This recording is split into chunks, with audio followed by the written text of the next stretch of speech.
আসসালামু আলাইকুম রহমতুল্লাহ বারাকাত। প্রিয় মৎস্য শিকারী বন্ধুরা, আজকে আসছি মেঘনা নদী পরিদর্শন করার জন্য। মেঘনা নদীর অবস্থা এসে যা দেখলাম, তাতে পানি অনেকটাই ঘোলা। এখন যারা আসার চিন্তা ভাবনা করতেছেন, অবশ্য এই মুহূর্তে না আসলেই ভালো হয়, কারণ ঘোলা পানিতে আসলে মাছে খুব কম খায়।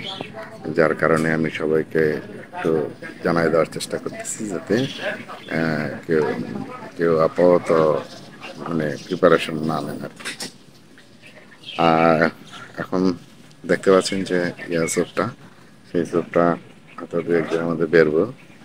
স্যুপটা বেড়া দিলে এখান থেকে কিছু মাছ ধরা পড়বে আর কি, ধরে বিক্রি করবে। এরপরে এই স্যুপটাকে আবার রেনোভেশন করে ঠিকঠাক করে এখানে মাঝখানে নৌকা বসানোর একটা জায়গা করবে, যেখানে বসে মাছ ধরতে পারবে, সে একটা ব্যবস্থা সুফলা করবে ইনশাল্লাহ বলছে।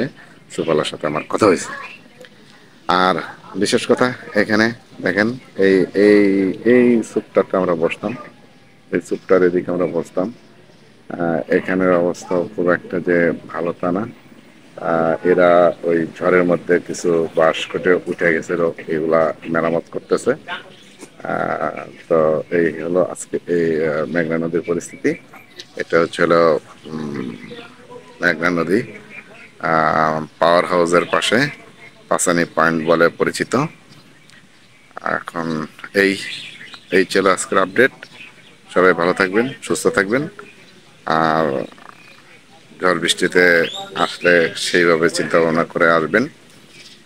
আর ঝড় বৃষ্টির পরে প্রচণ্ড রোদও থাকে, সেজন্য